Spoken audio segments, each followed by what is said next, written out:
Saturday Hoops presented by Kay Jewelers. And is this one going to be fun? We are here at Madison Square Garden in New York City. It'll be number 19 Texas Tech and number 3 Duke. Dan Shulman, Jay Bilas. And Jay, as you know, there are only 2 guys in the nation averaging 20 and 10, and they're both in this game. The 2 most productive front court players in the country, Dan. The lefty from Texas Tech, JT Toppin, the reigning Big 12 Player of the Year. An amazing offensive rebounder. He loves to get to that left hand, and Cameron Boozer has had an amazing freshman season, 11 games in, leading the nation in scoring at over 23 points per game. Duke, one of 7 remaining unbeaten teams. They are 11-0. They are 4-0 against ranked opponents. The Red Raiders are 8-3, 0-3 against ranked opponents on the season.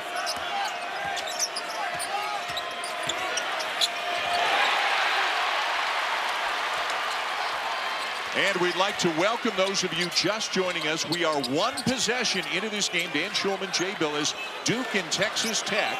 A good defensive play by the Blue Devils to force a turnover at one end, but then Cameron Boozer gives it back at the other end. And Lawan Watts, coming off the game of his life earlier this week, banks it in to give the Red Raiders the early lead as we check the Duke starting lineup. Nicholas Jimenez starting his 4th consecutive game. Obviously, Cameron Boozer demanding so much attention, the leading scorer in the nation. And one of the things Texas Tech is going to have to do against Cameron Boozer, they're going to have to make him guard on the defensive end. Jimenez open, misses the 3. And down with a rebound is Watts. We mentioned the game of his life. 36 against Northern Colorado on Tuesday. And he's got the first 2 baskets in this one. That 36 was on 12 of 13 from the floor. And one thing you have to watch out with Lawan Watts, he's got a great shot fake, and he uses it. He can shoot the 3. He's a good passer as well. Texas Tech depleted in the front court. A number of injuries. Toppin is really their only true size and shot blocker, but a good defensive play by Watts. Texas Tech wanted to come out aggressive on the defensive end, and they have. And Christian Anderson buries a 3, and what a start for Grant McCasland's team. Right out of the gates, less than 2 minutes in, Red Raider fans are on their feet here in New York. Here's Caleb Foster on the drive. Can't finish it. Watch the rebound. And rebounding going to be a big factor in this game. Texas Tech, an excellent offensive rebounding team because of JT Toppin. There are those shot fakes from Watts. And he lays it in with the left. And how about a 9-0 start? And Jon Scheyer needs a timeout. 2:16 in. All Red Raiders. We're back in 30.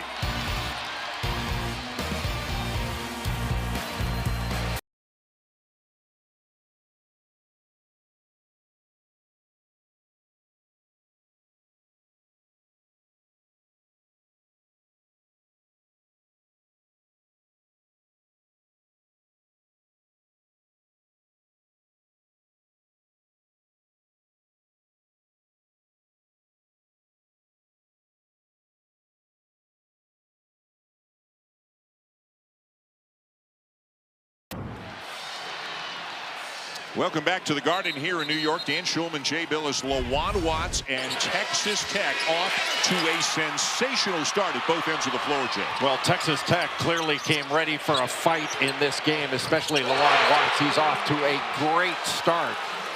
But it's been their defense that has set the tone, something that Grant McCasland, their head coach, has been on this team about to become a better, more communicative defensive team. But they've been in gaps, they've been alert, they've communicated early. They've allowed 90 or more points in each of their last 2 games, and almost all of the focus from McCasland has been at the defensive end as Nicholas Jimenez knocks down a 3 to get the Blue Devils on the board. Jimenez coming off a game against Lipscomb where he did not score. He's been starting the last several games when he took over for Dame Sarr. Boozer doesn't buy the fakes and knocks it away. Dunbar thought about it, and he is shooting the 3 every now and again this year. Amenya with a fake, a drive, and a lay-in, and he's got all 5 for Duke. Boy, really good shot fake by Amenya out of the left corner. Got Tyree Bryan off the floor and off balance, then drove it with the right hand. Really smart play by the freshman. At the point for the Red Raiders with the ball, Christian Anderson, one of the best point guards in the country, but they harassed him out near midcourt, and he turns it over. They just blitzed him off the ball screen, made him back up, but a terrific shot fake and right around Tyree Bryan to get all the way to the rim. When Duke keeps its floor spacing, it's really hard to help on those kind of drives when the ball moves. Duke this year has been a very good offensive team and a sensational defensive team. Isaiah Evans misses the 3. Texas Tech better at the offensive end so far this season than at the defensive end. In off the bench for the Red Raiders, freshman Jalen Petty out of Seattle. Broke his nose a couple of weeks ago. That's why he's got that mask on. And a foul on Amenya as Watts drew the foul on his way to the rim. Jon Scheyer in his 4th year as the head coach at his alma mater and led him into the Final Four last year. The fastest ACC coach ever to get to 100 victories. Only took him 122 games. Vic Bubas had been the fastest coach at Duke in the 1960s. I actually thought that Bill Guthridge had been the fastest. He was right up there, but not as many as Bubas had. How about J.T. Toppin? He is going to have to work really hard to get the shots that he wants in this game tonight. They use him in a lot of screen roll situations, and he's a great roller. He and Christian Anderson work a lot together in pick and roll situations. But you know that J.T. Toppin wants to get back to that left hand at every opportunity. Boozer swings it into the corner. A wide open Foster can't get it to go. It's amazing how many opportunities Cameron Boozer opens up for his teammates. He's the leading assist guy for Duke. Now he's switched off on Christian Anderson. Anderson averaging 7.5 assists per game, 4th in the nation. Petty slithers into the paint. I don't know if that was a pass or a shot, but it worked out fine for Toppin. That's a Derek Wittenberg assist. Wittenberg still insists that that was a pass to Lorenzo Charles. 8-point lead, Texas Tech. Fumbled away by Evans. Duke was plagued by turnovers in the first half of their game against Lipscomb a few days ago before they recovered to put them away in the second half. Anderson tipped away by Malik Brown, one of the best defensive players in the nation. Good pass. Watts open. In and out. Boozer the rebound. Well, you get 2 on the ball, and Christian Anderson passes out of it so effectively. Boozer guarded by Toppin. And a foul. One of the huge keys for the Red Raiders is to keep Toppin out of foul trouble tonight. The more he guards Boozer, the tougher that is going to be. Jay's going to break down Cameron Boozer when we come back.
Duke's Cameron Boozer is a very versatile big guy, so much so Duke can use him in pick and roll situations as a handler.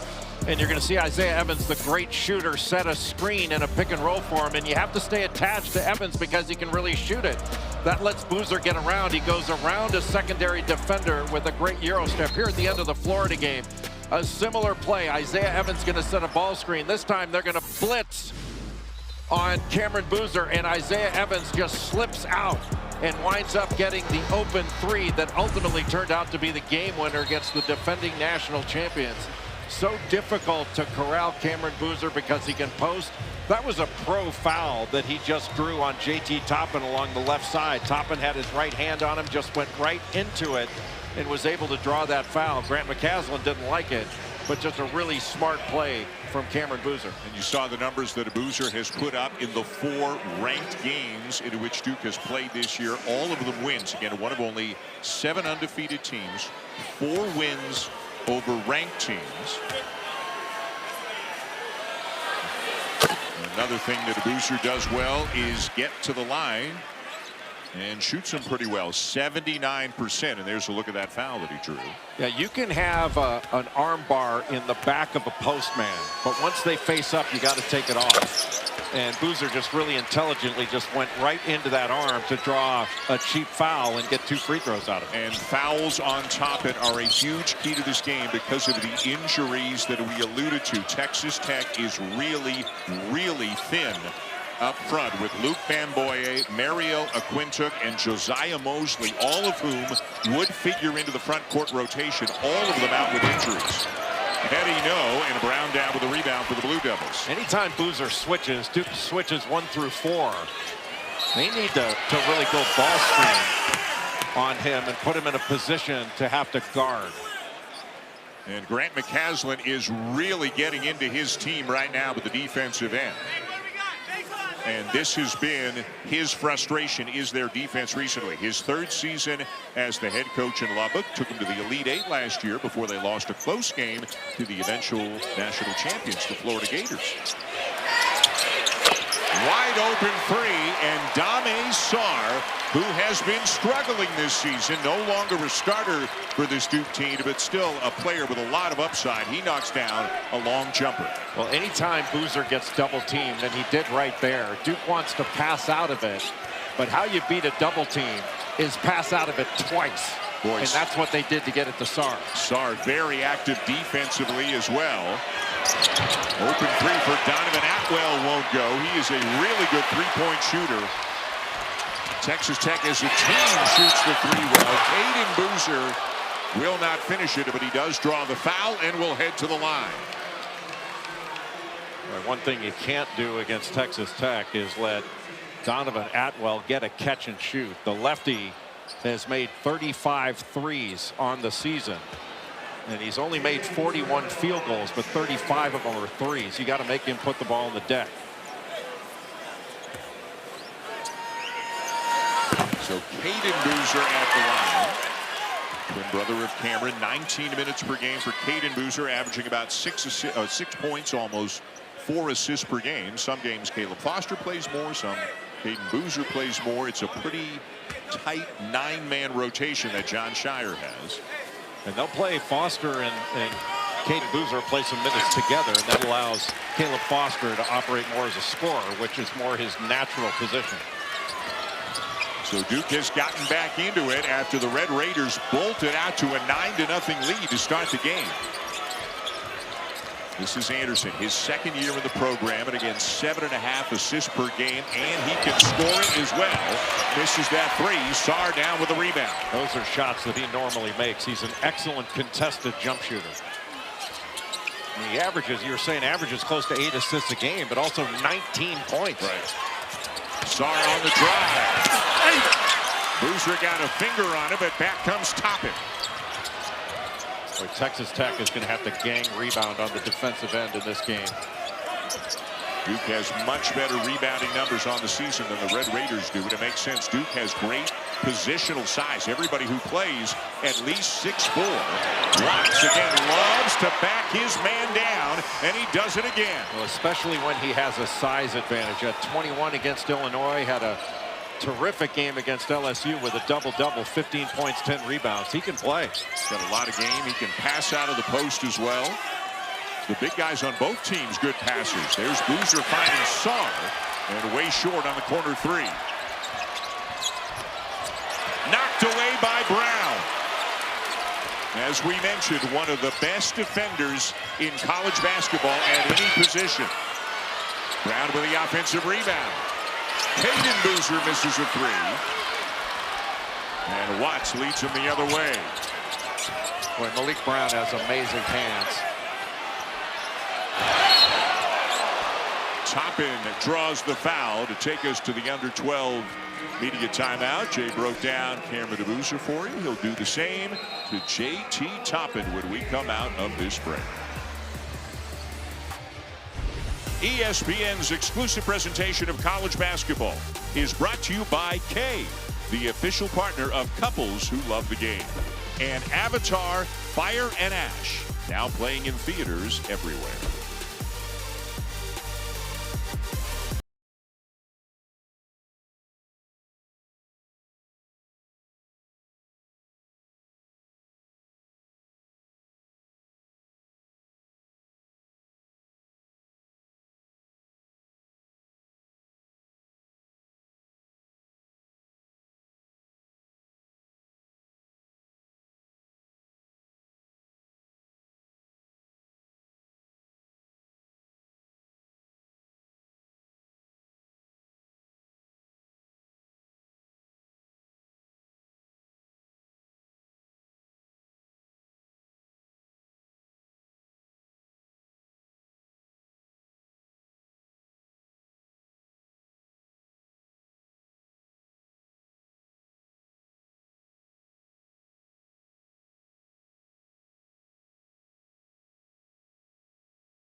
Well, J.T. Toppin of Texas Tech is second in the Big 12 in scoring and in rebounding. An amazing motor, and he operates a lot in pick and roll as a screen roller, and oftentimes with Christian Anderson sets the screen and opens up. LSU here in drop coverage. He gets the pocket pass and right down the middle of the lane in that slot ball screen action. Then they run it again, this time with a different angle to send Christian Anderson to his left.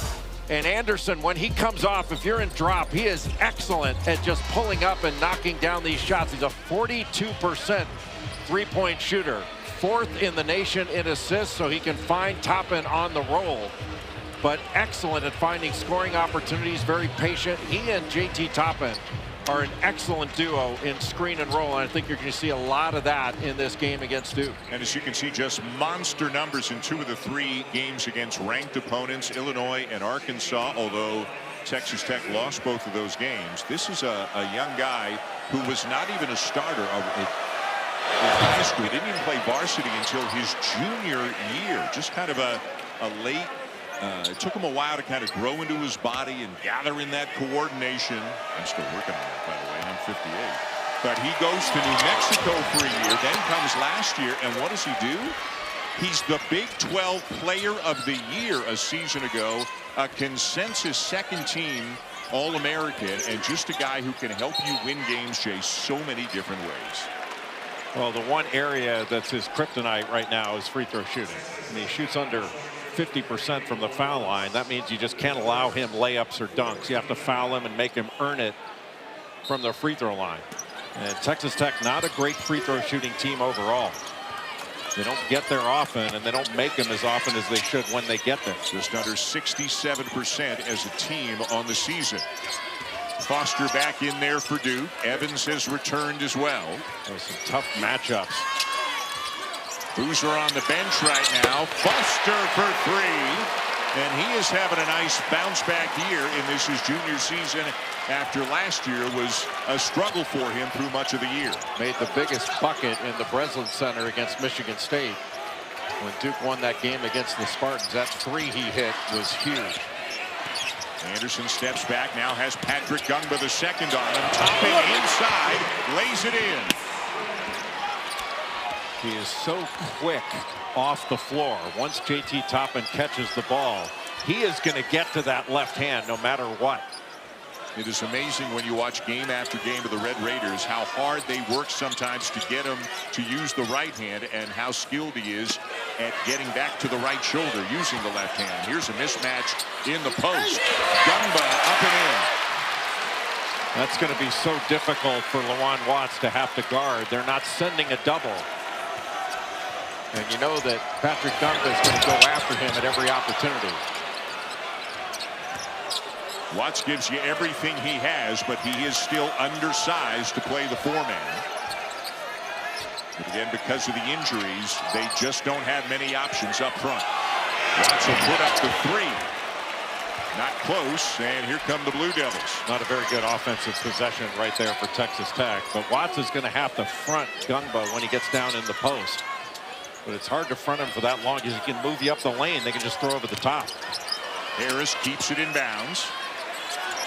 Again, Gungba and Watts with the shot clock at 10. Darren Harris knocks down to three, and Duke has its first lead of the night.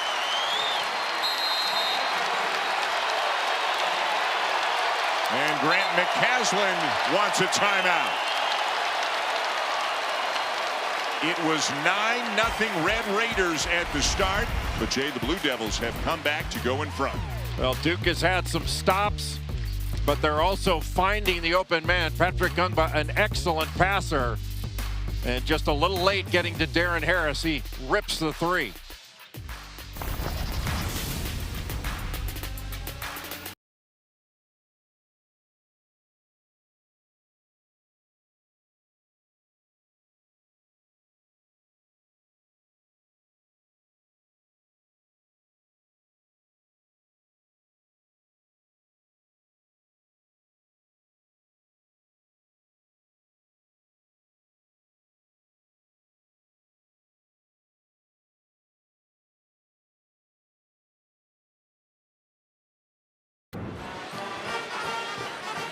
Welcome back to Madison Square Garden here in New York City. The Duke Blue Devils, if they can, always like to play a game on this Saturday right before Christmas up here in New York. So many Duke alums, and it is largely a Duke crowd here at the Garden. They were down 9-0. They have gotten hot. The Blue Devils are making threes. And Grant McCaslin, as we have seen him talk about on a couple of occasions in recent days, Jay, he is once again frustrated with some of the things his team is doing defensively. Some of it's communication, some of it's getting caught in no man's land and not recovering to shooters. They gave up a three to Dame Sarr after a double, gave up another three to Darren Harris right there on a pass out from Patrick Gungba. Duke has really good passing big guys. We had a chance to speak with both coaches at their respective shoot-arounds today, and when we spoke with Grant McCaslin, he used words over and over again like communicate, connected, compete. energy. It was not a lot about shot making and that sort of thing. It was about, and you've talked about a number of them already, it was about some of the things that have to improve. It's not a lack of talent. It's about some of the attention to detail that has to improve in his mind at the defensive end. Well, I don't think Graham McCasland is worried about Texas Tech's ability to score, but they've got to get stops to be an elite team. Toppin this time up and in with the right. Well, you don't send a double at him. He's a difficult matchup in a back down. He's so athletic, and that motor his never stops revving. Toppin on Boozer right now. Hemenya. Quick 5 points in the first 2-3 minutes of the game, but it misses that 3. So far, the Texas Tech guards have done a nice job of helping the big guys out on the glass. They're sending all 5 to the defensive glass. We have only seen 6 players on the floor in this game for Texas Tech. And is it possible, Jay, as we get another look at the last Toppin bucket, is it possible that they will only use 6 guys tonight? They only used 6 against Arkansas. Yep. They've done it before. I think it depends on how the game goes with regard to fouls, and you certainly don't want to see anybody twist an ankle or anything, but you always have to be concerned about that. But yeah, you could see him go with 6. Toppin with a screen and a re-screen. Watts with a shot fake. Boozer doesn't bite. Shot clock at 5. Anderson. Boozer the rebound. The Boozer's so hard to move because his low base is so strong. His dad Carlos is here in attendance watching his sons play, Cameron and Caden. And there's Cam Boozer banking it in. So skilled in the post as well. He's got an amazing feel for the defense. With his back to the basket, he can feel where you are, and he's got counter moves to go with his go-to moves. Watts into Toppin, knocked away by Gungba, and JT Toppin just picked up his second foul.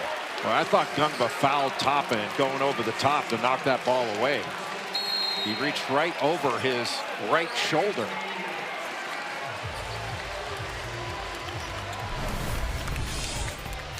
Cameron Boozer is an absolute load to deal with in the open side screen and roll. Doesn't really roll, just gets it and faces up, then goes to a back down and goes right to that right hand off the glass. Beautiful.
Well, Texas Tech can ill afford to have J.T. Toppin get into foul trouble. He just picked up his second, but there's something just before that happened, Jay, that you wanted to point out. They never should have gotten to that call.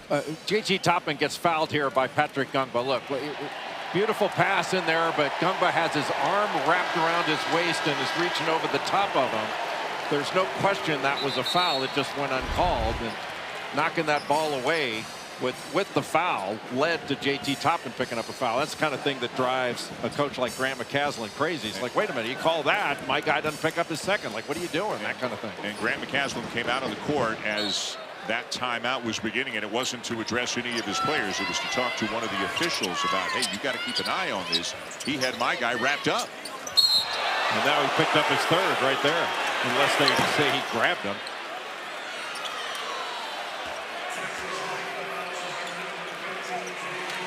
And it is on Toppin, and he has 3 in the first half when Grant McCasland is asking for them to look at a hook and hold. He's saying they pulled my guy down. Even if they didn't, take a look at it, because maybe you get this foul wiped off. Right. They have no viable option behind him in the middle in terms of scoring and shot blocking and so many different things. He is one of the best players in the country, and they are, as we have mentioned, riddled with injuries in the front court right now. They need to keep him on the floor.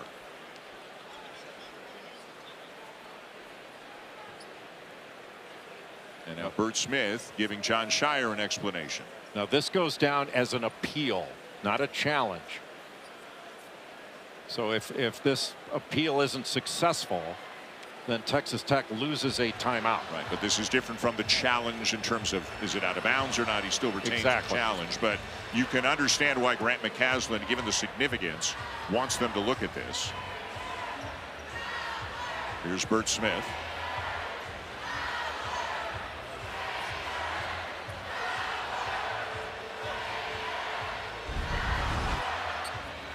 So let's watch Gungba and Toppin.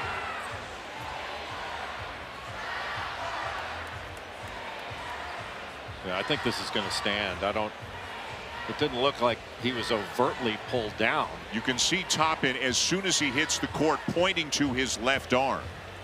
I mean, they definitely got tangled up, but is this the kind of thing where they're going to say, no, he was pulled down, or no, his momentum was when he was leaning on him? That justifies the foul call. And as you said, what Grant McCasland is hoping for is they could assess a flagrant one on Gungba for a hook and hold and remove the personal on Toppin. Well, he's got him by the arm there. So you see, this angle was a better one to see what Gungba did with his left arm.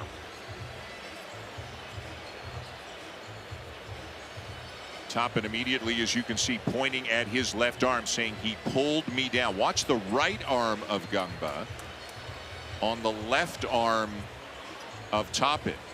I mean, whatever it comes out, it was awfully aggressive on the part of J.T. Toppin with those 2 fouls to get in this situation. He'd already had him a step and a half off the lane. That's job done. I think you can make a case that they have a case, but I just don't know if they will overturn it. But it was definitely smart to appeal it. Yes, because J.T. Toppin is so important in this game. Heck, he's 4 of 5, has 9 points. But this is a huge call right here.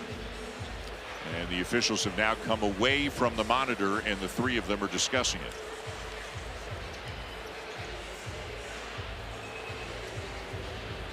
Did Toppin force Gungba down to the court, or did Gungba pull Toppin down to the court?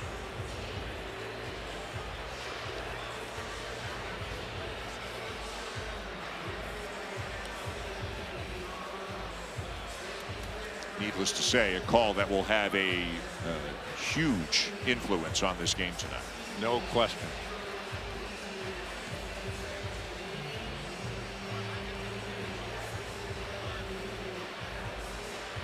They're talking about an awfully long time if it's just to confirm the call.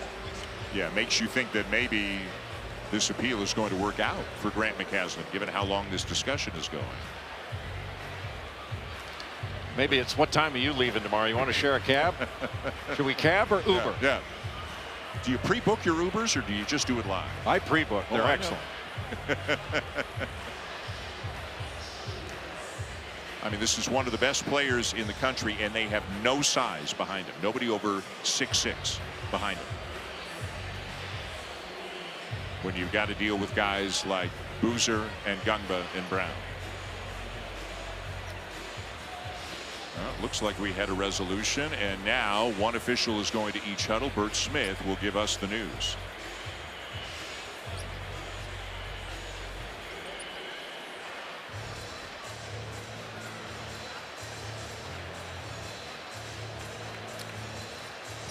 From the reaction of the coaches, it looks like this is going Texas Tech's way. Jon Scheyer is not happy right now, but the conversation with Grant McCasland was a very quick one.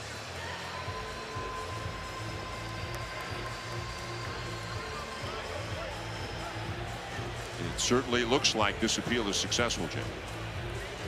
And now Chance Moore, one of the officials, coming over in our direction.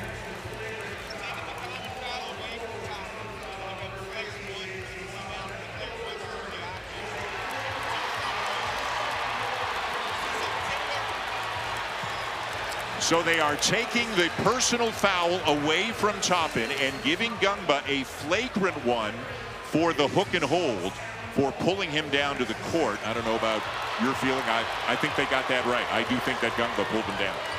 I do too. Yeah.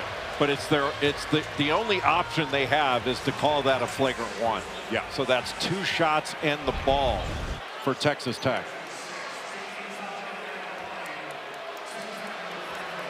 I think it's what happened with both arms, but especially that angle really shows what happened with the left arm of Patrick Gungba.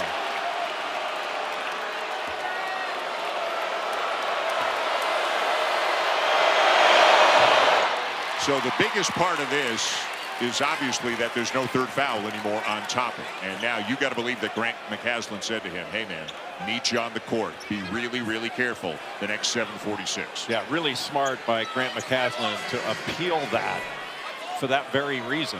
Just to get that foul taken off was reward enough. Because if JT Toppin would have to sit with 3 fouls, that really limits Texas Tech's ability to win this game. So 2 in the ball. So 1 of 2 for Toppin to tie it up. And the Red Raiders will inbound it in a tie game with 7:45 to go here in the first half. And really Duke now, when they have the ball, have to take every opportunity to go right at JT Toppin to pick up that third. And Lawan Watts skillfully draws a foul on Darren Harris. Hey, we got a pair of great games for you tomorrow on ESPN. At 1 Eastern, it'll be NC State and Ole Miss in Greensboro, North Carolina. Then at 3, Cincinnati and Clemson in Greenville, South Carolina. Both games also streaming on the ESPN app. Toppin guarded by Boozer. Anderson misses a 3. He's the guy that really has to get going for Texas Tech. He can put up points in a hurry, Christian Anderson. Here's a guy Jon Scheyer would love to see get going on a consistent basis. Isaiah Evans. He is scoreless tonight. A nice pass from Boozer. Cross court to Sarr for his second 3 of the game. Got a technical foul on Sarr, I believe. Dame Sarr might have celebrated a little bit too enthusiastically and just got teed up.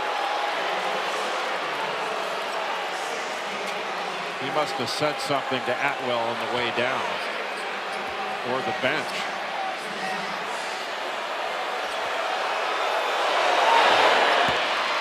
So 2 free throws for Atwell. And Jon Scheyer obviously upset with Dame Sarr just for taking away the momentum of that 3. And it cost him a couple of points. Cameron Boozer, the best passer on this team. Sarr with a catch and shoot. And Sensei was to the bench. I thought it might have been to Atwell, but he said something to the Texas Tech bench. He was actually the closest to head coach Grant McCasland when he turned and said something. Don't know if it was in his direction specifically. Watts. Foster in transition. Spinning. Puts it up and draws a foul.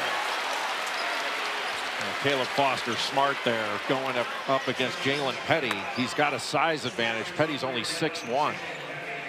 Wearing that mask after breaking his nose a couple weeks ago in practice. So people tend to forget. I mean, Caleb Foster's 6'5". He's got positional size as a point guard.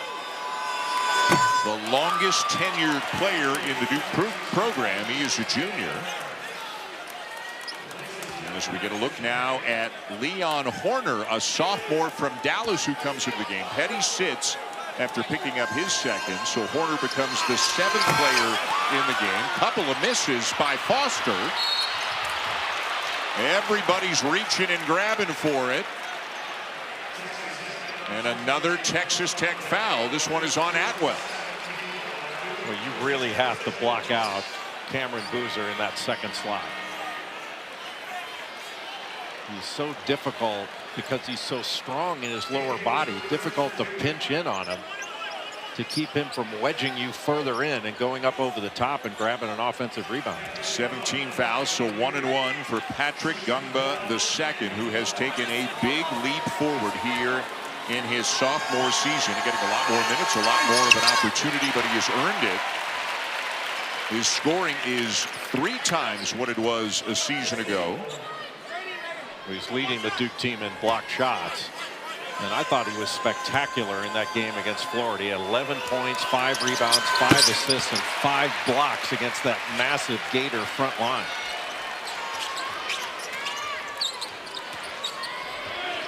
Right now, Dame Sarr just face guarding Christian Anderson with his size.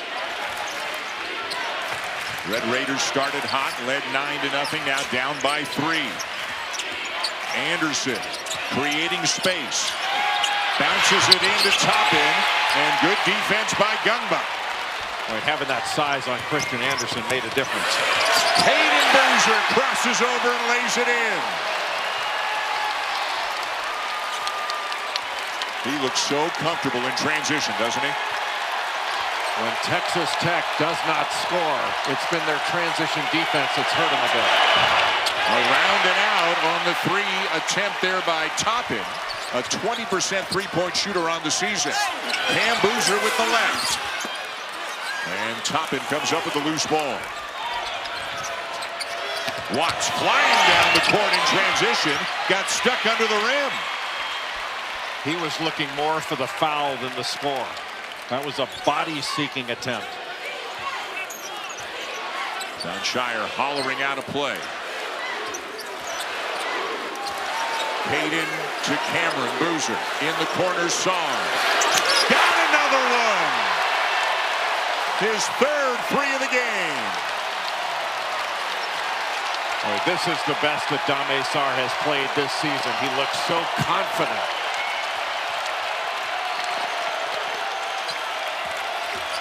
Watts trying to get around. Cam Boozer kicks it out. Horner off the glass and good. Leon Horner averaging 10 minutes per game, 3 points per game. Banks one in, a much-needed bucket for the Red Raiders. Well, Graham McCaslin was telling us today at the shoot-around that he's got good scoring instincts. Boy, I'll tell you, Gungba is getting really physical, initiating contact with Toppin on his way down the court. Kicks it out to Caden Boozer, who knocks down a 3. Duke is catching Texas Tech in rotation and taking advantage of the Red Raiders with that extra pass.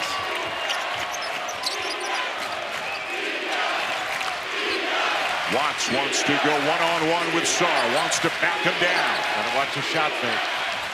Gets it to go. He's got all kinds of game down in the post. He transferred in from Washington State. Averaged about 14 and 7 there, but loves those back downs. Again, coming off a 36-point game against Northern Colorado on Tuesday. Sarr. A pass for Gungba. And a foul called on the Red Raiders. Number 2 on Atwell.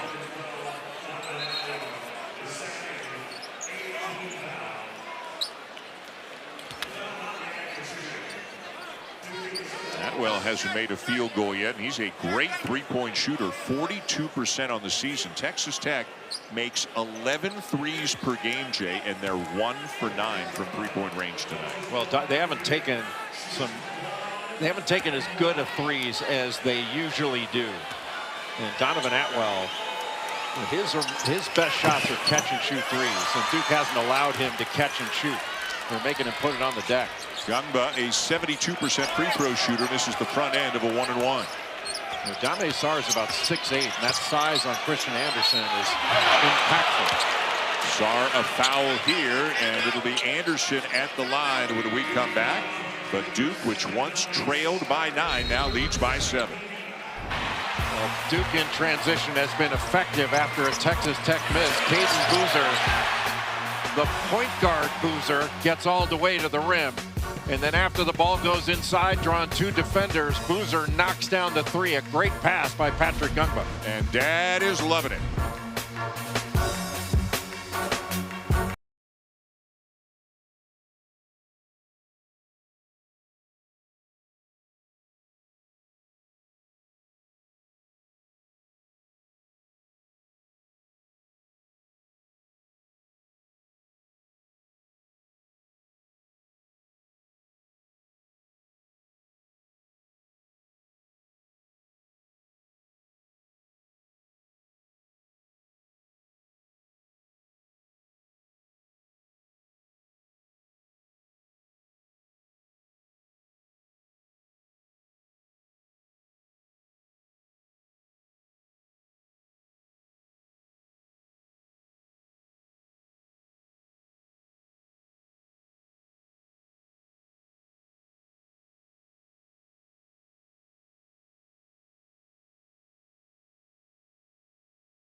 Statistically, the best thing Cameron Boozer is doing tonight, guys, he's got 3 assists. They've held him in check for the most part. 1 for 2, 4 points, 3 rebounds. But coming into this game, it was Texas Tech, which had been the better three-point shooting team this season. But as you can see from the numbers, it has been the opposite case here tonight. Well, Duke, for the most part, has put the clamps on Christian Anderson. He's going to have to get on track. I don't think Texas Tech can win without Christian Anderson putting points on the board. Just drew a foul on Dame Sarr on the last possession. But Dan, to your point about Cameron Boozer, I mean, Duke's got 7 assists in this game. 6 of them are from Boozer and Gungba. Yeah. Their best playmakers are their big guys, which is unusual. Anderson, 1 of 2. Just the 3rd all-time meeting between these two programs. Duke has won each of the previous 2. 7 years ago to the day in this building they beat it. As Boozer spins and is fouled. And Duke also victorious in the 2022 Sweet 16 against Texas Tech. Hey, tomorrow night on ESPN, it's a doubleheader in the Bay Area Women's Classic from the Chase Center in San Francisco. It'll be Oregon and Stanford at 6 Eastern, and then number 19 USC and Cal at 8:30 Eastern. You can see the games on ESPN or also on the ESPN app. And that foul, that whistle, that was indisputably number 3 on J.T. Toppin. Well, Duke was smart with Toppin guarding Cameron Boozer. They just went to Boozer at the elbow for an isolation. He faced up and just spun right into J.T. Toppin to pick up that 3rd foul. That was a huge call. So now their quote-unquote big guys are Lawan Watts, a 6'6" forward, and Leon Horner, a 6'4" wing. Those are the 2 guys playing in the bottom 2 slots on the free throw. One of those guys is going to have to guard Cam Boozer. Well, on the offensive end, what Texas Tech needs to do is play 5 out, spread the floor. Watts driving on Boozer. Lost it, got it back, lays it in. There is no back down in him. Well, there's that shot fake. Got Cameron Boozer into the air. Thought he could have picked up a foul there. Watts the high score in the game with a dozen. Boozer gets his own miss. Up and in and 1. There's just no way at that size you're going to be able to stop Cameron Boozer. As soon as he caught the ball, just use that strength to bully his way to the basket. 6'8" and strong against 6'4" just isn't going to work for Texas Tech. And it's not just the initial shot. He's so quick to get his own miss. And you got to believe every trip down the floor, Semenya picks up a foul. Every trip down the floor for Duke for the last 3:13 of this half with Toppin on the bench. That ball's going inside the Boozer. No question. If they draw 2 defenders, then you just kick it out. And Duke's been excellent knocking down threes off relocation. 8-point lead Duke. Horner at the line, 1-1 for him. Biggest impact he had in a game this year. Played 18 minutes off the bench against Wyoming a couple of weeks ago. 4 points, 4 rebounds. This is a team, Texas Tech, was ranked 10th in the nation preseason. But again, the multiple injuries they have in the front court have really changed the course of their season to a certain extent.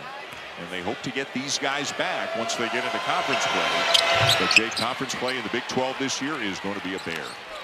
And Texas Tech has played a really good schedule. They lost at Illinois in a really close game. Also lost against Arkansas in a really close game. Now Horner's trying to front his throw over the top. And another foul, so he'll make him earn it on the line. But that ball's going into Boozer every time down. When you're trying to front, when you're just 6'4", what you really have to do is put great pressure on the ball. If you can get the passer to turn his back, you can make it really difficult. But that's asking a lot for a 6'4" wing, even as strong as Leon Horner is, to guard Cameron Boozer. 6'4", 215, trying to guard 6'9", 250.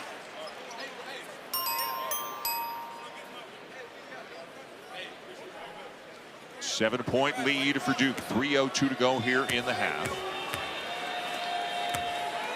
If Horner's going to stay on Boozer, he's really got to get lower and use leverage. That's the best he can do. And I'm not sure fronting is the right answer. Well, maybe if you stay behind and try to push him off the lane, you've got more of a chance. Anderson gets the switch. Brown on him. Now back to Watts. Driving on Caden Boozer.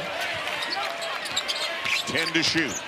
Anderson Can't get a shot off over Brown and turns it over. Brown knocked it away from him. His hands are amazing. Boozer underneath to Brown, who lays it in at the other end.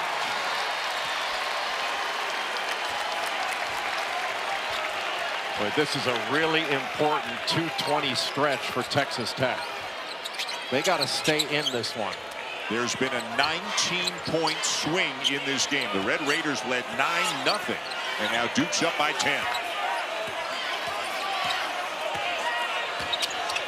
Watts, not this time. And without Toppin in there, 0 offensive rebound opportunities.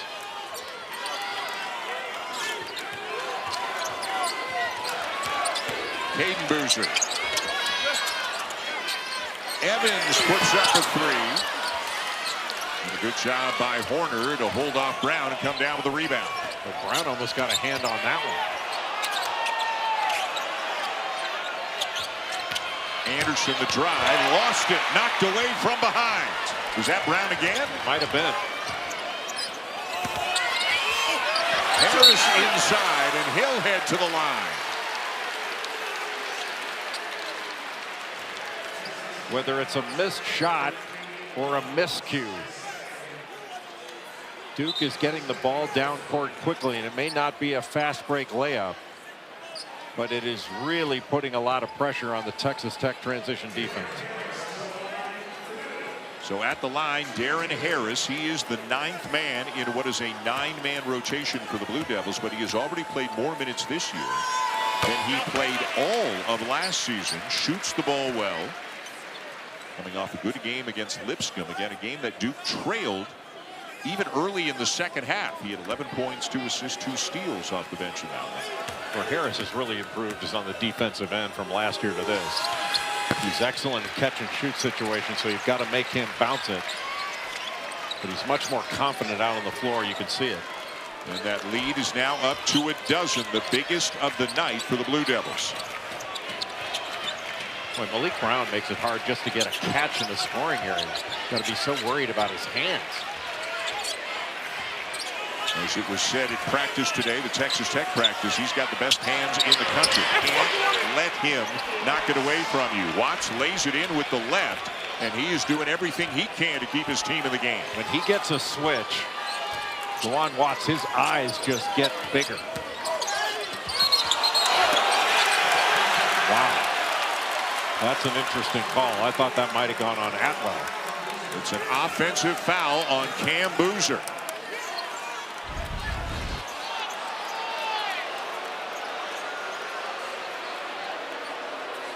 That's interesting.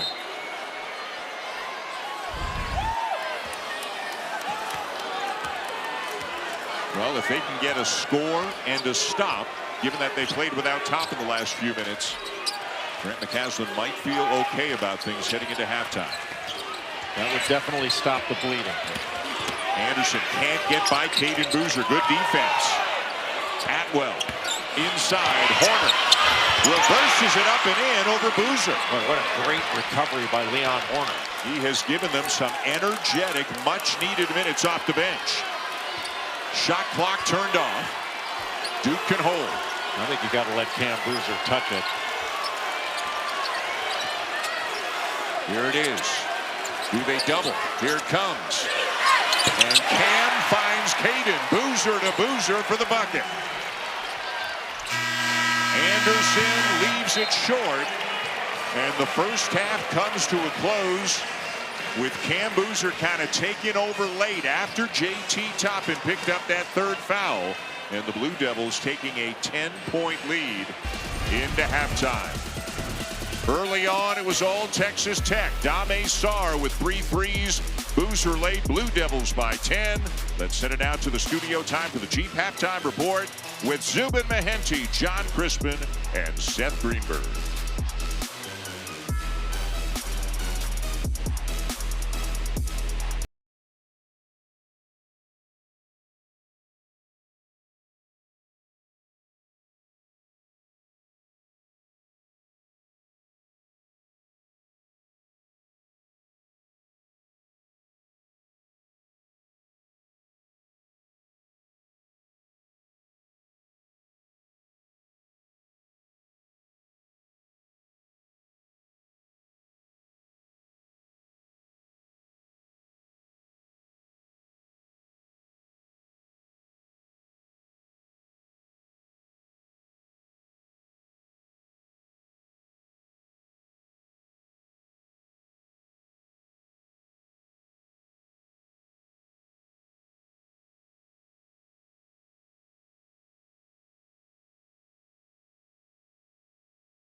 Welcome back to ESPN's Holiday Hoops, presented by Kay Jewelers. The iconic Christmas tree at Rockefeller Center, one of the highlights here this time of year in New York City. And also one of the highlights, if you're a college basketball fan, is that the Duke Blue Devils traditionally come to the city to play a game on the Saturday before Christmas. They always try to schedule a good opponent. They have this year in Texas Tech. Dan Shulman, Jay Billis, happy holidays to everybody out there. A 10-point lead for Duke, Jay, in a game in which they trailed early. What kind of turned this one around? Well, Dame Sarr came off the bench at 9 points, went 3 of 4 from 3. Duke scored 21 points from the three-point line. They were 7 of 14, shot 54% overall. Texas Tech only had 3 points. They made 1 3 in that first half, but Duke did a really good job of playing through their big guys. Duke had 9 first-half assists. 8 of those 9 assists were by their big guys. They were able to get the ball inside, kick it back out, and Texas Tech got caught in rotation. And for the Red Raiders, J.T. Toppin, very good early. He wound up with 10 points in that first half, but he also picked up 3 fouls, and Lawan Watts was the bulk of the offense. He had 14 points, taking advantage of mismatches, 7 of 13. The key for Texas Tech in the second half, not only keeping J.T. Toppin on the floor and out of further foul trouble, but their big-time guard, Christian Anderson, has got to get going. He only had 4 points, 1 of 4 from the field in the first half. It's kind of amazing given that they only made 1 3. Toppin picked up 3 fouls. Anderson was unable to get shots on, that they were only down 10, but now it is 13 after Caleb Foster buries a 3 to open the second half. You know, for Texas Tech, that's just too easy. You know, Christian Anderson didn't rotate back out with a sense of urgency to really get pressure on that shot, or at least make Caleb Foster think about putting the ball on the deck. Grant McCaslin has made a change in his starting 5 here in the second half as Watts lays it in. He's got a game-high 16. Tyree Bryan started the game, played just over 3 minutes, did not come back in. And Leon Horner, who checked in later on in the first half, is a starter here in the second half, and he is on Boozer right now. Kameni is open. The assist to Evans, and now 9 made threes for Duke.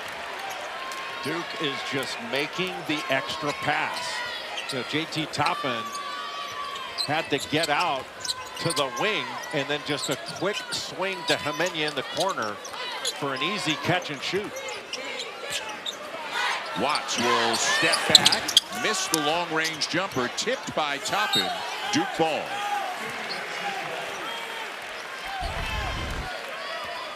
Duke playing out of the post, the quick skip and the extra one.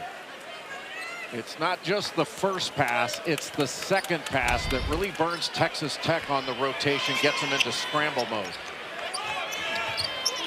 Red Raiders would love to get healthy in time for conference play. As we mentioned, the Big 12 is so strong this year. A lay-in for Boozer, and he is getting anything he wants to down to the post right now.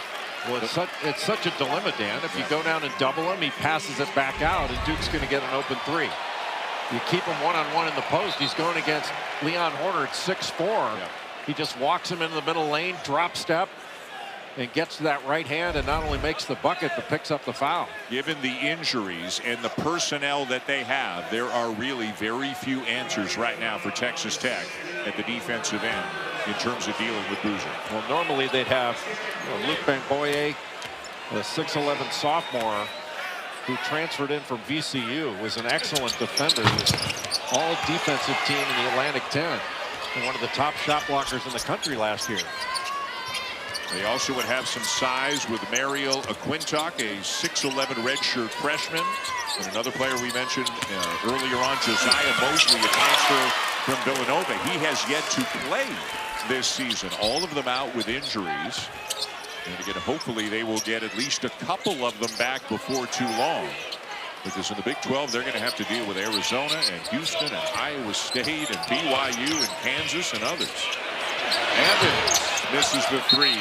Gungba is fouled. Is it Toppin? It is.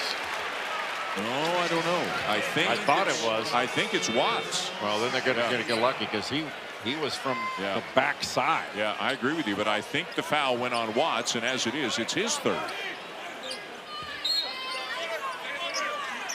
Offensively, Texas Tech needs more of what they just did, which was that slot pick and roll. Another foul. This one's Horner. That's 4, right? Yeah, Leon Horner, who hasn't played that many minutes, just picked up his 4th. They immediately doubled Patrick Gungba when he caught the ball. But it wasn't just a double team to get it out of his hands. They were swiping at it. Gungba right back to Foster. Too strong off the glass. Can they get Anderson going at the offensive end? Top in one-on-one with Gungba. Atwell short on the 3. Rebound Evans.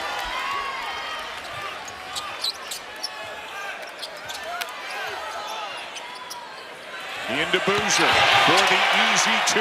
They don't have an answer down there. Well, Christian Anderson was trying to front him, and Duke intelligently got it to the right angle. They got it to Gungba up top for the dump down. And Duke starting to pull away, now up by 16. When Cameron Boozer's in the post, he's always open. You just have to get the ball to the right angle. Toppin held by Gungba and draws the foul. You got Anderson fronting, and they just got it to the right angle. He held his position. They throw it right over the top. Really smart by Caleb Foster to relocate the ball to Gungba for that high-low look. If you had to pick one thing about Cam Boozer that separates him at the offensive end from all of the other great big guys around the country, what would it be? His passing. He's a big-time passer. He can see over a double team. He never seems to panic when a double team comes to him. And then Duke doesn't just take the shot off his pass. So he probably gets a lot of hockey assists. You know, he passes back out. So he's leading the team, this Duke team in assists at about 4 per game. And I think he's leading him in assists tonight as well. He had 5 assists in that first half. But he's responsible for more assists than that, because when he passes it out, you know, that leads to a second pass that will lead to an open shot. Semenya thought about it. Atwell on him. Malik Brown back into the game for the Blue Devils was his usual outstanding defensive self in the first half. Semenya with the fake and the drive, blocked from behind, but it's tipped right to Brown, who banks it in. And Malik Brown, even though he's not a big-time scorer, and he's only averaging about 6 points per game, doesn't take a lot of shots. He's shooting about 75% from the field, but he's such a valuable piece because of his defensive versatility and really defensive brilliance. A much-needed 3 there for Donovan Atwell and the Red Raiders. Well, Nick Semenya turned his head when the ball went inside, just kicked back out. And he couldn't recover, couldn't find Atwell for that catch and shoot. Semenya open on the wing. Rebound Watts. Watts has played every second of the game. Atwell and Anderson have as well. 3 Texas Tech players have been in the game for its entirety. Well, you can't back down Malik Brown because he knocks the ball away from you. He knocked it away from Watts there. And a kick ball that'll reset the shot clock to 20. And take us to the first media timeout of the second half. New York City is always lit up beautifully. You're looking at Macy's just a block or so away from the Garden. Good luck crossing the street at Christmas time. It's like Braveheart.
More college hoops coming your way tonight over on ESPN2 at 10:30 Eastern Time.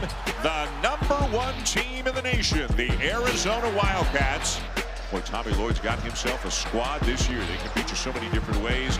They will host San Diego State, and you can see it less than an hour from now on ESPN2. A lot to like about that team. Arizona's legit. An outstanding offensive rebounding team. They get about 41% of their own misses. Top 10 in efficiency offensively and defensively in the country. And excellent freshmen, Koa Pete, Braden Burries, and then not many guards are having a better season than Jaden Bradley, the transfer from Alabama. You can see Duke ranked 3rd in the nation. Big 12 teams ranked 1st, 4th, 8th, and 10th. Talk about the ACC a little bit. We talked about the Big 12. North Carolina, boy, that game went right down to the wire. They managed to beat Ohio State by a point. Carolina's only lost once this year. Louisville's got a very good team. Virginia, under Ryan Odom, is ranked right now. What are your thoughts on the differences or the improvements maybe in the ACC from last year to this year? Vastly improved.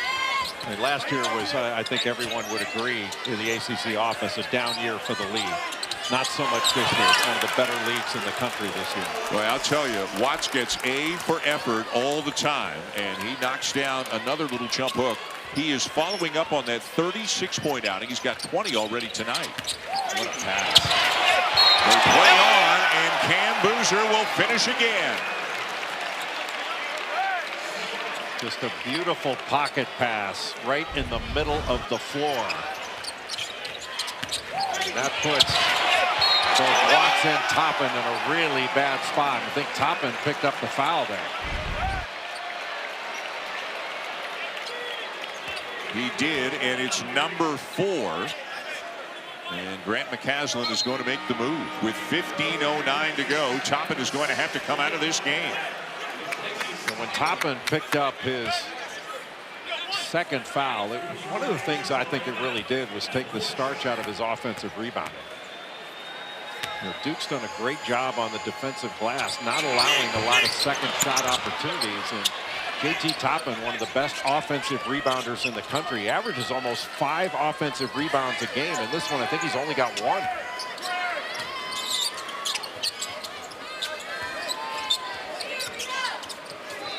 Watts picks up his dribble, finds Atwell. Anderson with Sarr on him. Sarr, a very good defender, lots of length. Shot clock's down to 2. And Anderson never is able to get it off over Malik Brown. And Malik Brown switched off on him. He got that kind of size and the ability to move feet, great hands. And Christian Anderson just couldn't see the basket. Boy, ask anybody in the Duke program about Malik Brown. He offers so much more value than the numbers would indicate. Cam Boozer to a cutting Sarr. And that's a travel.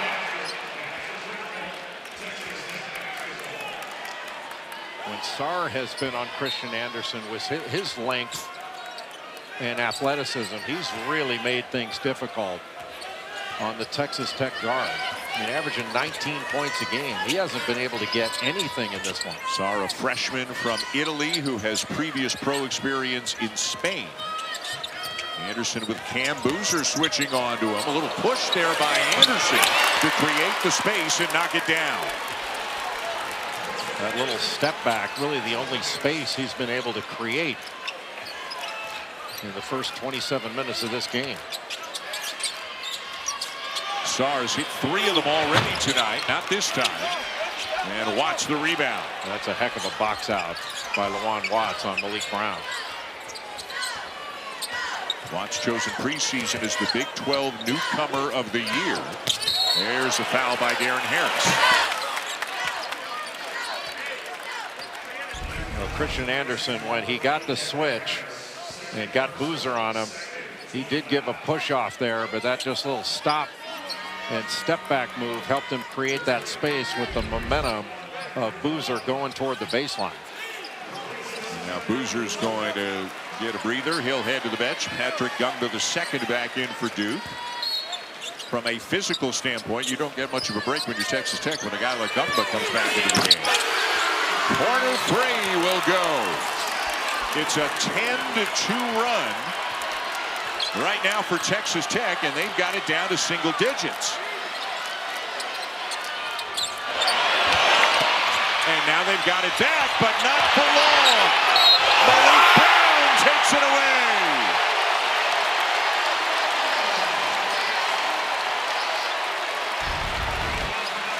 You always have to be aware of where Malik Brown is.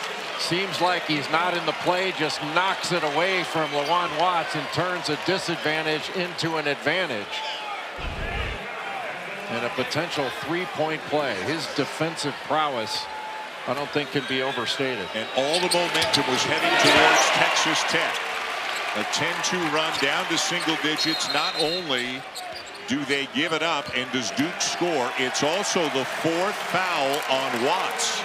So he's got 4, Toppin's got 4, and Duke's up by 12.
Now, Mr. Billis, it is a schedule that certainly would test any program, and Jon Scheyer's Duke Blue Devils have been equal to the test every single game this year. They are unbeaten.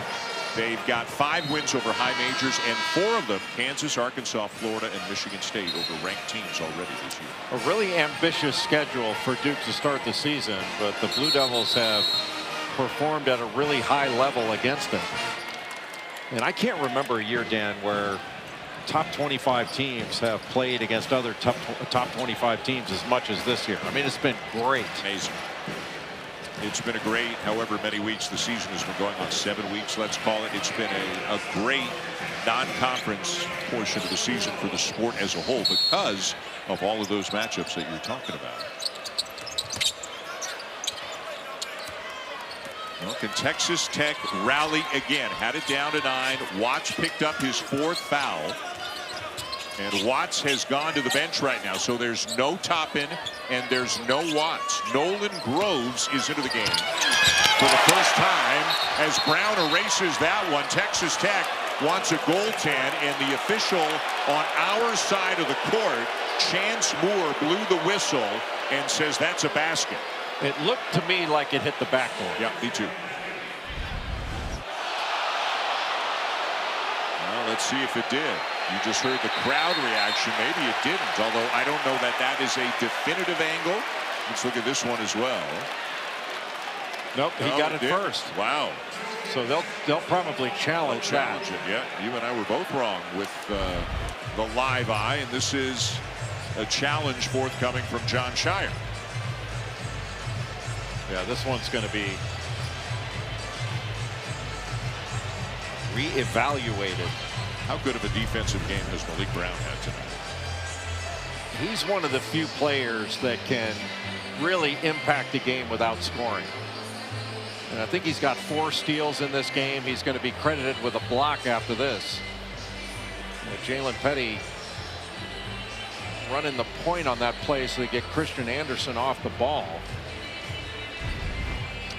And just such a selfless player as well. Doesn't look to score very often. Very efficient when he does look to score.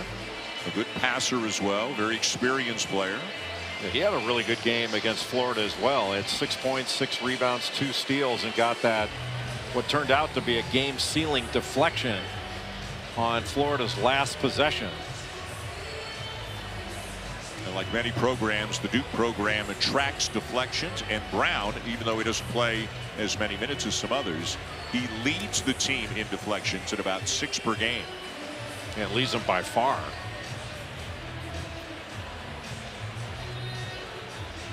So we will assume this basket is coming off the board, but the officials are still at the monitor.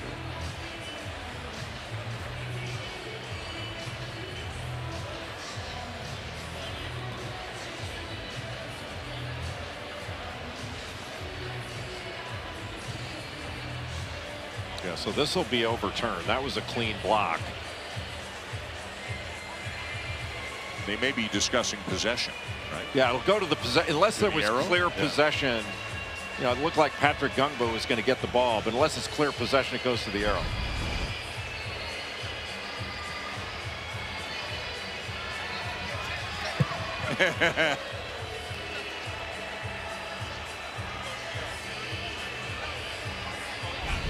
Okay, Chuck Jones over to give us a successful challenge, take the basket off the board. The reason I laughed is Chuck came over and said, hey, I haven't had a chance to say hello to you guys yet tonight. So take the basket off the board, and because it was clear possession for Patrick Gungba, it is going to remain Duke ball. They will not go to the arrow in terms of judging possession.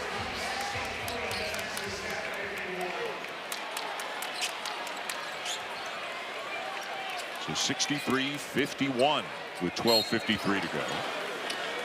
Well, Duke's had some nice contributions from his bench in this game. Dame Sarr's come in, done a good job. Darren Harris, Caden Boozer. 8 of the 9 Blue Devils who have played have scored. The only one who hasn't is Isaiah Evans, a starter, who is their second leading scorer on the season. And that's been one of the questions asked about this Duke team at times this year, Jay. As good as they are, do they have that, go-to number 2 guy behind Cam Boozer? And can they be a great team if they don't know who their night in, night out number 2 guy is? Well, a good way to play is have the go-to guy be the open man. And that's the way they've been through most of the season. Groves is fouled on the play.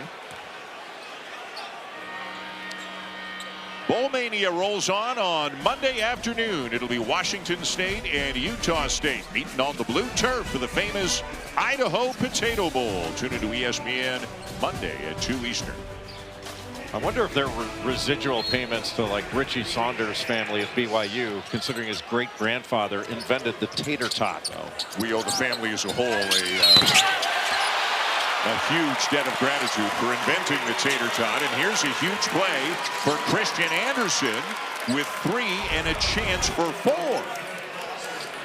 Just off that screen and drop coverage, something we showed a little bit earlier from some of the prior games that Texas Tech has played.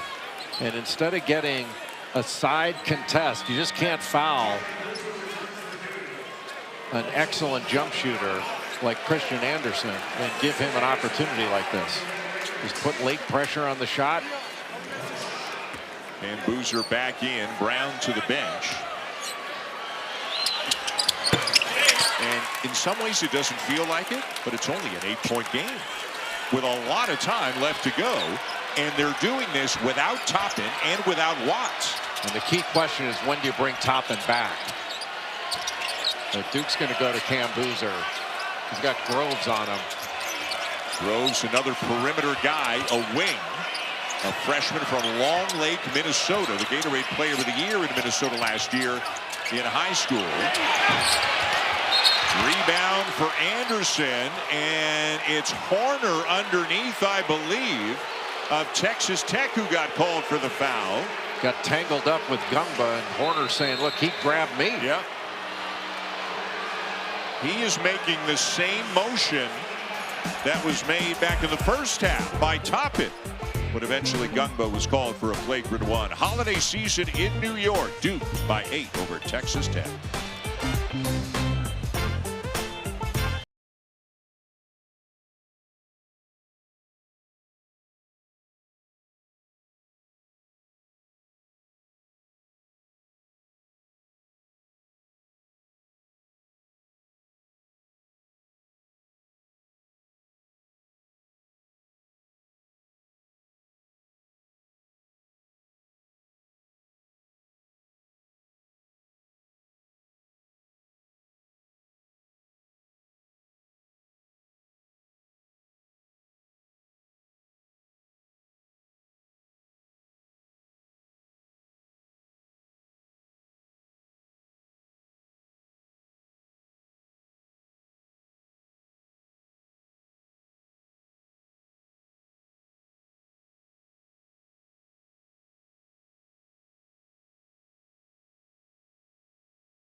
Duke by 8, 11:41 to go. The last foul before the timeout was on Leon Horner of Texas Tech. That's number 5 on him. As soon as the foul was called, he started saying to one of the officials, Gumba was holding me. He was hooking me. The similar situation to the first half when the call was overturned and a flagrant one was assessed on Gumba. Now, we don't think any official appeal was requested here by Grant McCaslin, so it stands as the 5th personal on Horner, and he's out of the game. The officials were looking at it during the timeout, or looking at something. I would assume it's that, but I think the call is going to stand. And there you can see the motion from Grant McCasland, what he was doing. Now, we don't believe that McCasland, at least we have not been told that McCasland asked for an appeal like he did in the first half, but it's clear what this discussion is about right now. But McCasland is not going to win this one.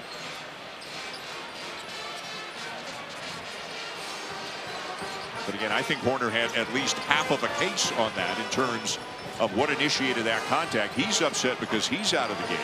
So Toppin and Watts, Jay, have both come back in. Each of them has 4 fouls.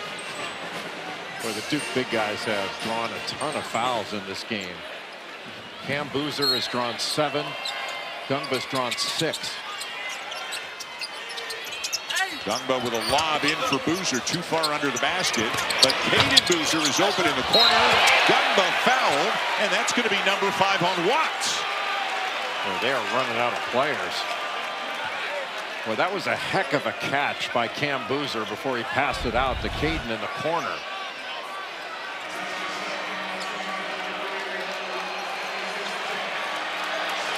That's not much of a foul there. That's an odd call there on Lawan Watts.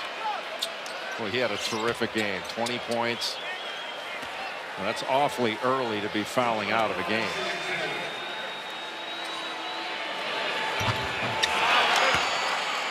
So 3 injured players and 2 players who have fouled out.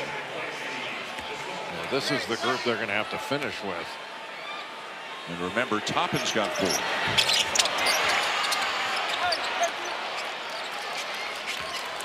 This is the guy here with the ball in his hands. Christian Anderson has to take over. Still just an 8-point game. Anderson, Toppin, Groves open, and an air ball on the corner 3. Shot clock does not reset as the Red Raiders get it back. Petty, 6-point game.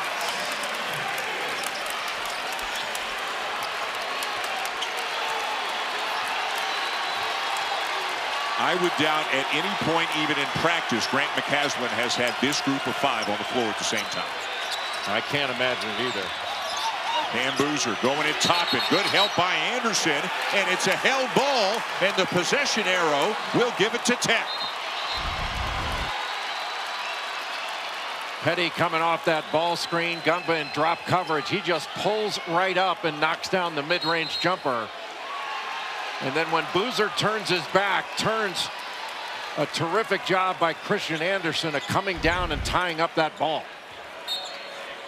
And it looks like the officials were going to give the ball to Duke, that nobody had noticed the possession arrow was headed Texas Tech's way until Grant McCasland started yelling at everybody, red ball, and then they corrected it.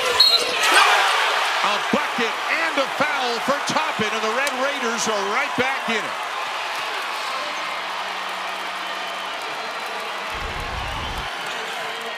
Operating out of the screen roll on the right side. Whenever you get JT Toppin in the middle of the floor, he is so difficult to contain on that roll. Opens up to the ball. Now, he is not a great free throw shooter. Shoots under 50% on the season. So free throw blockouts become a big deal. Gungba hits the floor hard. The ball is loose. The Red Raiders have it. Toppin will kick it out. Groves misses it, but another offensive rebound, this time by Anderson. Boy, what an effort being put forth right now, given everything they are dealing with by Tech. Petty no. Followed by Anderson, and it's a 2-point game. How about the grit of Texas Tech?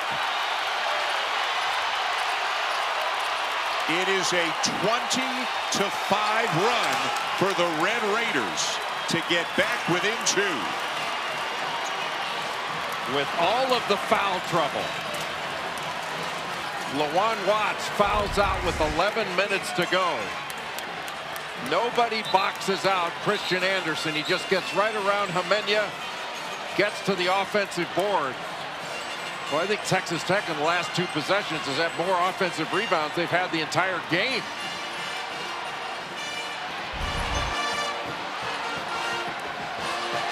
3 injured players, 2 players who have fouled out, and still they have made this big run with combinations they probably never used before to get right back into it against the undefeated and 3rd-ranked Duke Blue Devils.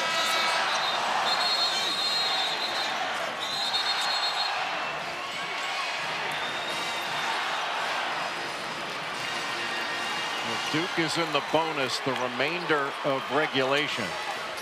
So Texas Tech can't afford to pick up common fouls, but they do have to get pressure on the ball. Just try to take away the vision of the passer. Otherwise, Duke's going to be looking to get the ball inside to Cameron Boozer at every opportunity. Still 10 minutes to go here in this one. And this is a game where I'm not sure Isaiah Evans even scored in this game. He has not, and again, he is the 2nd leading scorer for Duke on the season at better than 12 a game. He's only attempted 3 shots.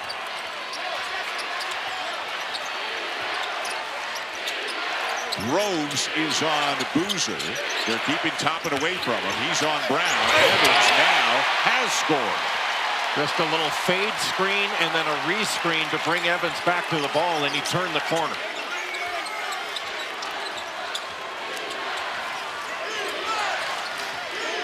Anderson gets a couple of screens. Short on the 3.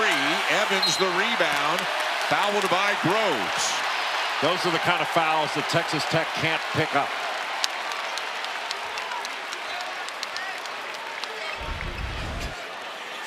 And give Groves credit for playing hard and going after the ball. But fouling there puts an 87% free throw shooter at the line. 1-1 for Isaiah Evans.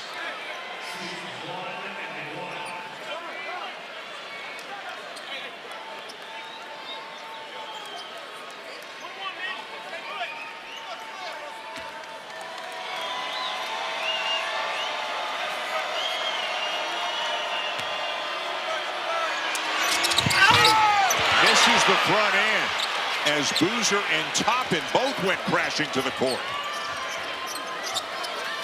Well, Texas Tech dodged one right there. Anderson again around a couple of screens. Toppin surrounded in the paint, just couldn't get it up over the rim enough to knock it down, and it's still a 4-point game. Well, Malik Brown did a really good job of keeping his body between Toppin and the basket. Just make him make a tough one over you. Duke fans now making the noise. Probably about 3/4 Duke fans here at the Garden tonight. Evans puts it on the deck again, scoops it up, and draws another foul. And I think it's Groves again. Evans, after that last timeout, Duke ran something for him off that fade screen, rescreen action for him to get his first bucket. But he's been much more aggressive since that last timeout.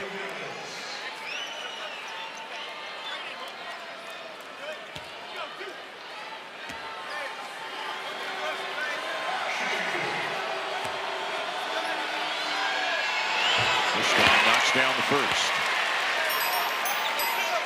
Tough box out assignment for Nolan Groves, having to go against Malik Brown, because you got to have 2 guys pinching on Cameron Boozer on the opposite side. Made them both. The lead is 6 for the Blue Devils.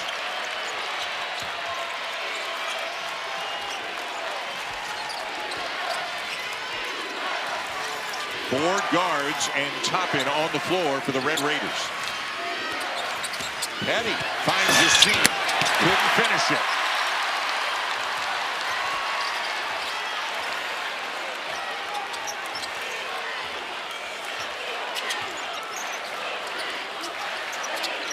You think at any point today Nolan Groves thought he would be covering Cam Boozer for several minutes on end in this game? Only in a nightmare he had last night.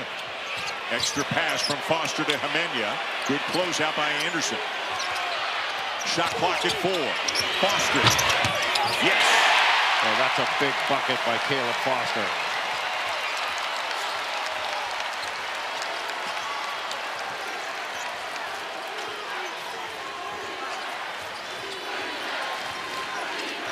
Throws the screen to try to free up Anderson.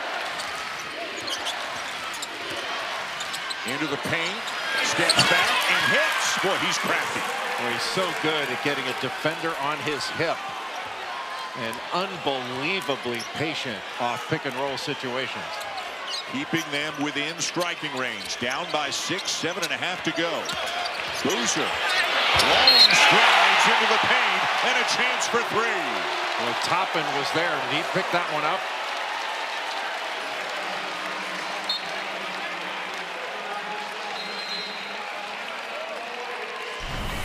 A timeout on the floor. Cam Boozer will be heading to the line looking for a 3-point play.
Introducing SportsCenter for you, personalized every single day.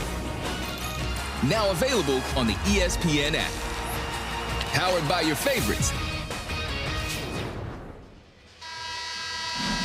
Here are tonight's star stories brought to you by Dr. Pepper. Lawan Watts, 20 points, but he has fouled out. JT Toppin has 4 fouls. He's had to go to the bench a couple of times. Texas Tech so short on players, but staying in this game, Jay, trailing Duke by 8 points right now, 71-63. They had it down to 2 a couple of minutes ago.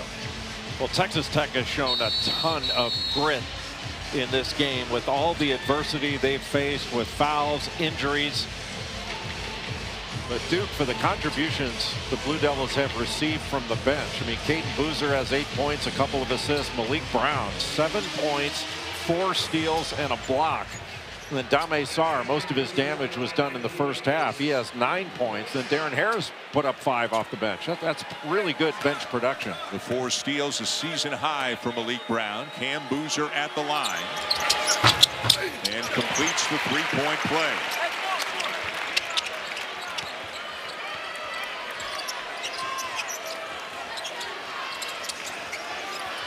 Good ball pressure by Foster on Anderson. Now Brown switches onto him.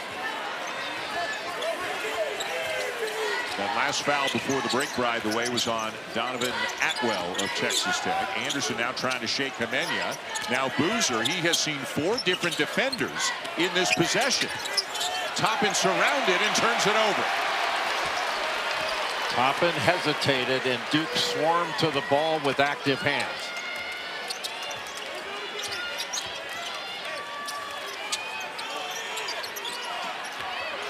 Duke patient at the offensive end. Hemenia won't force. Into Boozer. Kick to Foster. Wide open. And Boozer took it away from Toppin to lay it in. Well, Toppin had that ball in his hands, and Boozer just took it away from him.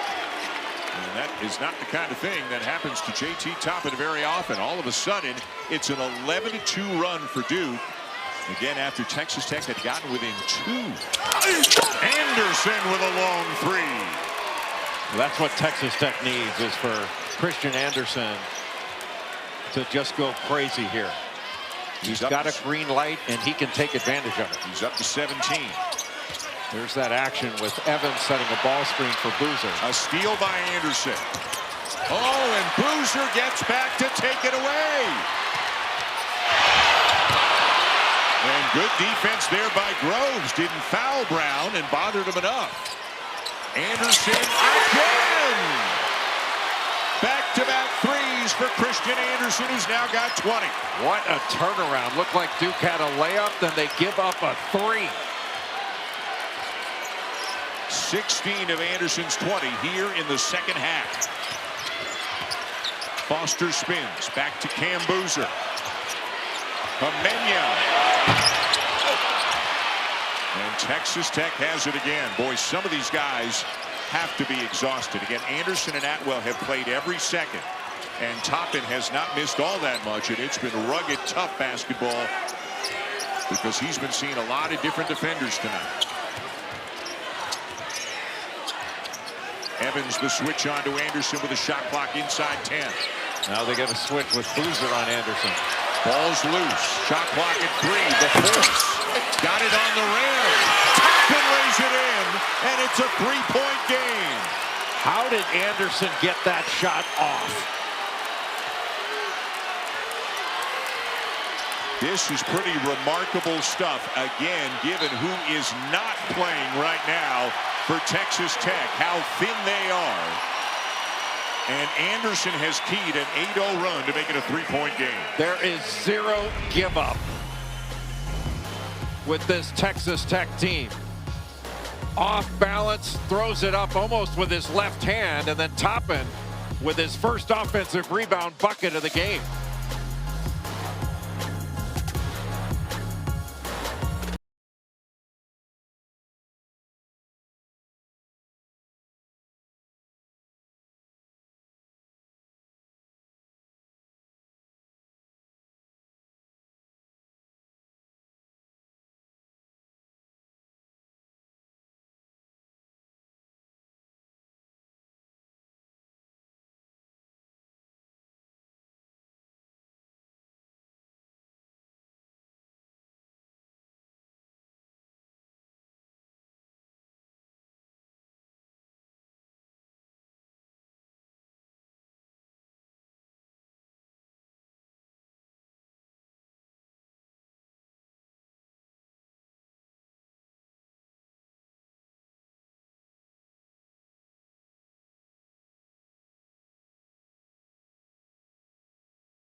ESPN's exclusive presentation of college basketball is brought to you by Kay, the official partner of couples who love the game.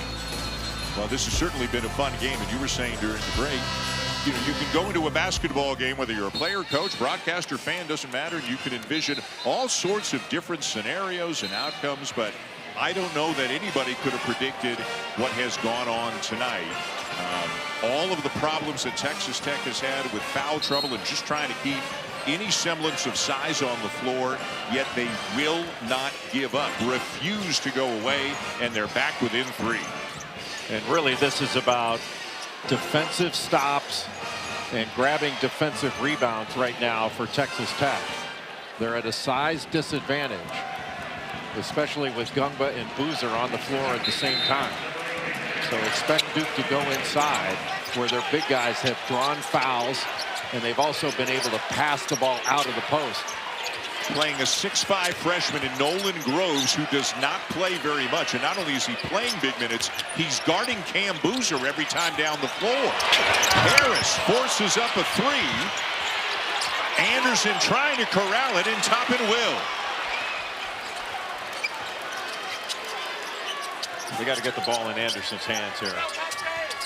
Inside 4 minutes in a 1-possession game. Toppin can't get by Gungba. Petty with Gungba on him. Does he want to drive him? Into Toppin. Too strong off the glass. Gungba the rebound. Couldn't really corral it with that left hand when he made a difficult catch. Caden Boozer floats it up and in.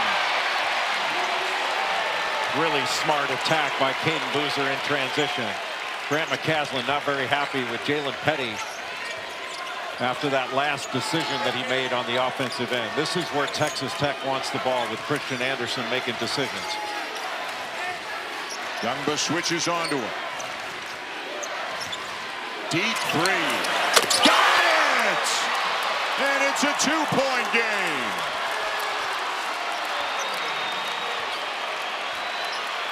What a second half for Christian Anderson. He can go off on you, and he's proving it in the second half. Boy, right now Duke probably fearing him more than Toppin the way that this game has developed. 2:45 to go. 5 on the shot clock.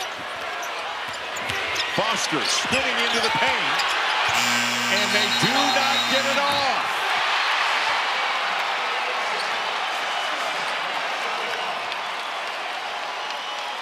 Well, Christian Anderson has been taking advantage of switches. He's got Patrick Gungba on him. Gumba's given him a little bit of space, but still a great contest on a deep 3.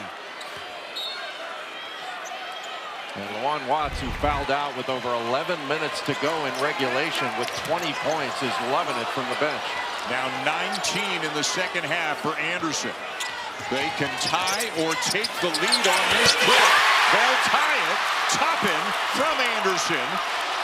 And somehow this game is knotted up at 76. This is pretty remarkable stuff, Jay. Boozer. Fouled. Either Groves or Petty reaching in. It'll be Petty to send Boozer to the line. Another big play by Anderson, this time finding Toppin.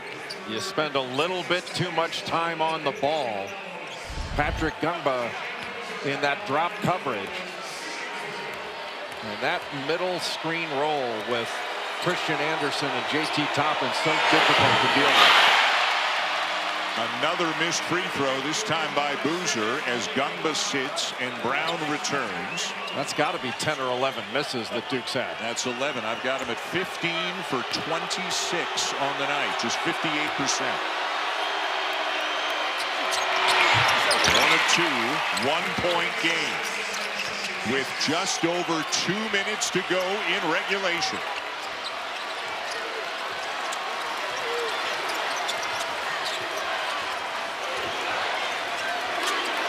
Again, it starts with Anderson. Not a bad matchup for Duke with Malik Brown on Anderson. And Grant McCasland could feel nothing was happening. Nothing good was going on. So he will use a timeout. Gives us a chance to show those of you who may have joined us late what a second half it's been for Anderson. I think he only had 4 points at halftime.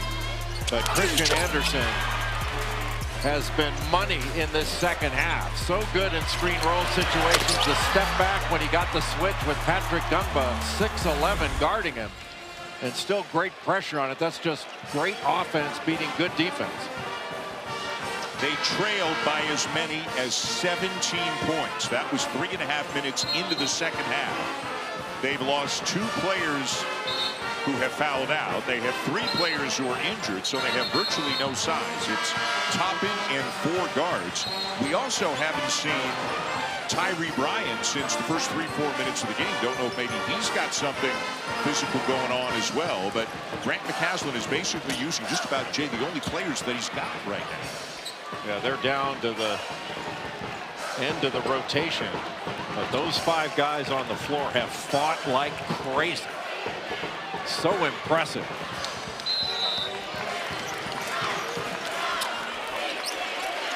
Looking for the lead on this trip. Toppin trying to back down Boozer. Easier said than done. Turnaround. Boy, maybe not what he thought he wanted to do, but he knocks it down, and the Red Raiders have the lead. Well, we are just saying big-time play after big-time play. 1:20 to go. Evans has it knocked away. Anderson in transition. It goes!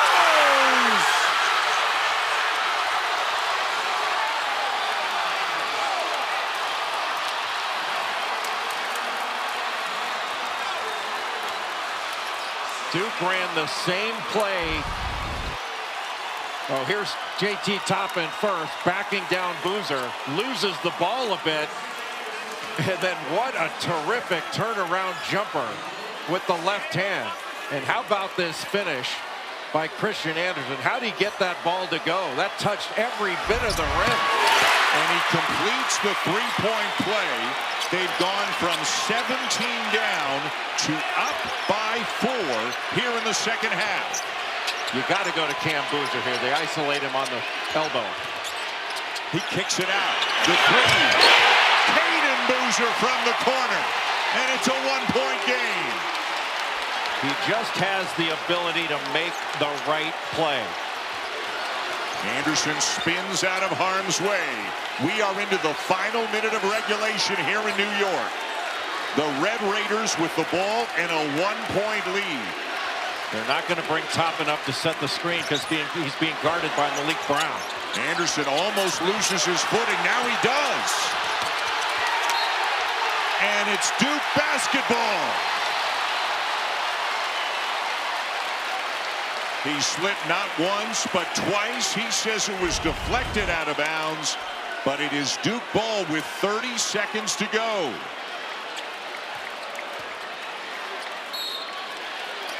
Just couldn't corral it, tried to get it to Groves.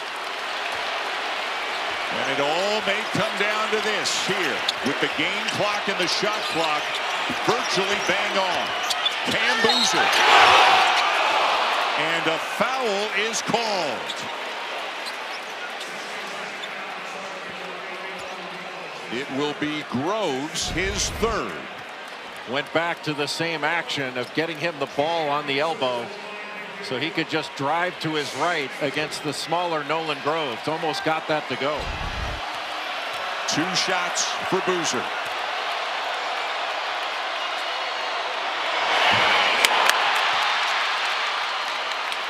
Each team with 1 timeout remaining. This is where a free throw blockout is a huge play. Boozer now 8 for 13 from the line in this game. And Grant McCasland is going to use his last timeout right here with 18.3 to go. Boy, what a riveting game this has been. We have seen some big-time performances by outstanding players. A 17-point deficit in this second half. Erased. And against all odds. Like, it seemed like this game was going to get away from Texas Tech, especially when Lawan Watts fouled out. And they've gotten a very good game from JT Toppin, but not a monster, not a 30-point game. And he's had a couple of those against ranked teams this year. He has certainly been very good. 19 points, 10 rebounds. It's been Anderson in the second half. It was Watts early before he fouled out. But boy, the way that they have dug in at the defensive end is really just as big a part of the story. They've really done a nice job in the second half in rotations, getting pressure on shooters, forcing turnovers. And then the emergence in the second half of Christian Anderson and his greatness has put Texas Tech in a great position to have a chance to steal this one. Boozer missed the first, then the timeout, now the second free throw. Got that one to tie it up. Shot clock turned off. No timeouts for the Red Raiders. Looking to win it right here. Foster guarding Anderson, down to 8 seconds. Anderson trying to drive him. And a foul is called on Foster with 3.4 to go. Foster was really leaning in to Christian Anderson. See him, he's really getting into his body, and Anderson's smart enough to go up with that shot. Not sure whether this is going to be called a shooting foul, but it should be.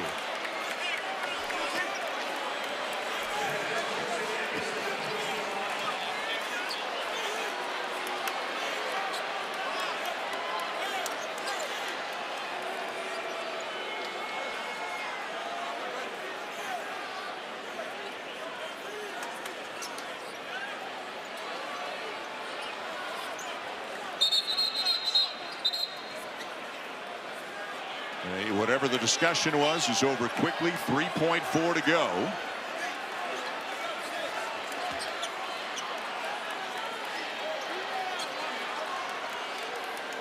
Anderson shoots about 75% from the foul line.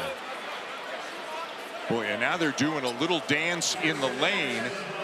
Toppin and Boozer going back and forth. Who's on which side? Who do I block out? 1-and-1 here coming for Anderson.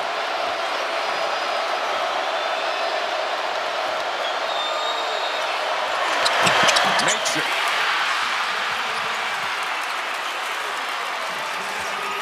Duke does have one timeout remaining.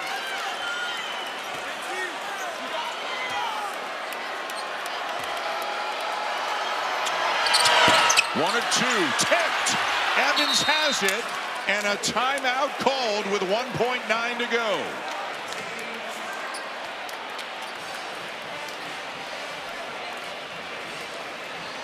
What an amazing turn of events. And John Shire is saying to the officials, go look at that clock. Too much time came off. They will. They always do in this kind of a situation this late in the game. We'll get a look at it here to see if any time should be put back on. Maybe 2 or 3/10, maybe 2.2. Yeah, might be 2.2, maybe. The clock starts running once the ball is touched. And it looked like Groves got a piece of it to knock it into the air before Isaiah Evans was able to corral it and call that timeout. Yeah, and Groves just tipping it a little bit, knocked maybe another half a second, up to a second off. So it's 1.9 right now. Not an easy place from which to inbound the ball. And if you can put some size on the ball to make it difficult for that ball to be advanced.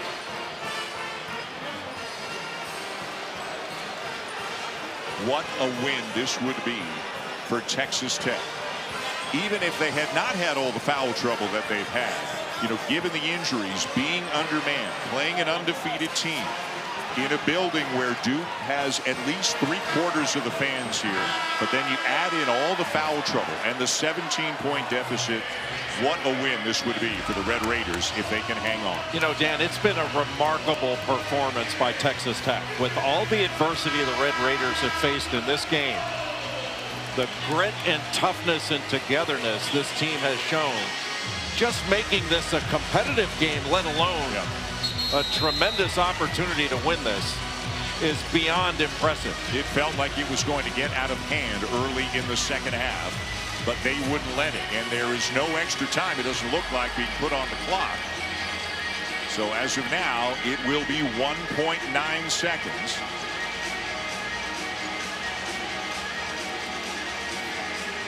And it'll be Caleb Foster who's going to inbound it for Duke.